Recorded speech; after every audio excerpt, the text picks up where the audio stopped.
হামলা মামলা জেল জুলুম রক্ত দিয়ে সংগ্রাম করে আজকের এই পতন নিশ্চিত করেছি। আমরা মনে করি দেশের ভবিষ্যতের জন্য, গণতন্ত্রের ভবিষ্যতের জন্য ডিসেম্বরের মধ্যেই নির্বাচন হওয়া উচিত। ডিসেম্বরের পরবর্তীতে নির্বাচন গেলে সেটি দেশে আরেকটা সংকট তৈরি করতে পারে। আমরা নানান বাস্তবতায় আমরা সেটি পর্যালোচনা করেছি।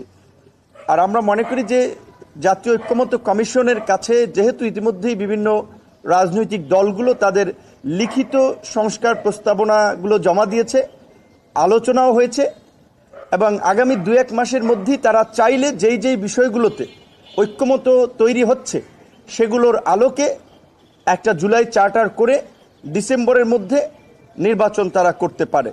সেক্ষেত্রে এই জুলাই চার্টার 2-1 মাসের মধ্যে ঐক্যমতের ভিত্তিতে প্রণীত করে ডিসেম্বরের মধ্যেই নির্বাচনের একটা সুস্পষ্ট রোডম্যাপ আমরা চাই। একটা অস্পষ্ট ঘোষণা ডিসেম্বর টু জুন, এটা আসলে একটা সরকারের পক্ষ থেকে এ ধরনের অস্পষ্ট ঘোষণা থাকা রাজনীতির মাঠে একটা সন্দেহ, সংশয় বা জটিলতা তৈরি করবে।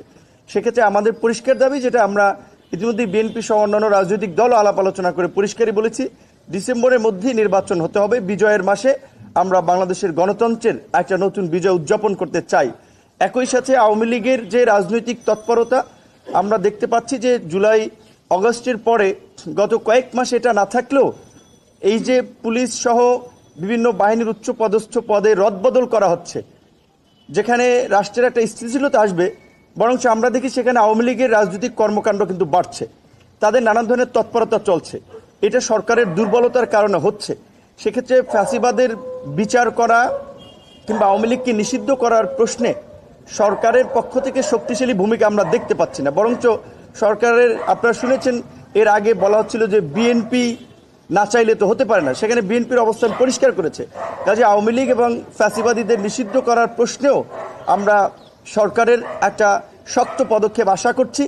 একই সাথে এই সরকার যেহেতু একটি নিরপেক্ষ সরকার, যেহেতু ছাত্র আন্দোলনের নেতৃত্বে থাকা নেতাদের একটা অংশ একটা দল গঠন করেছে, এখানে মিডিয়া সহ সবাই যেভাবে একটা ন্যারেটিভ দাঁড় করানোর চেষ্টা করছেন যে এই ছাত্ররা গণ অভ্যুত্থান করেছে বা গণ অভ্যুত্থানের নেতা, এই গণ অভ্যুত্থানে বৈষম্য বিরোধী ছাত্র আন্দোলনের ছাত্র দল ছিল, শিবির ছিল, ছাত্র অধিকার পরিষদ ছিল, ছাত্র ইউনিয়ন ছিল, দলমত নির্বিশেষে সকল ছাত্ররা ছিল।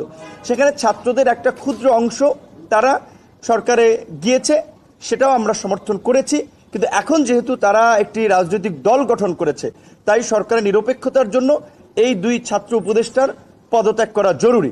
এবং আমরা এটাও বলতে পারি, বিএনপির সাথে আমাদের আলোচনা হয়েছে, গণ অধিকার পরিষদের পক্ষ থেকে শীঘ্রই যদি ছাত্র উপদেষ্টারা স্বেচ্ছায় পদত্যাগ না করে কিংবা প্রধান উপদেষ্টা এই বিষয়ে ব্যবস্থা না নেয়, গণ অধিকার পরিষদের পক্ষ থেকেও এই বিষয়ে কর্মসূচি দেওয়া হবে। আপনাদেরকে ধন্যবাদ।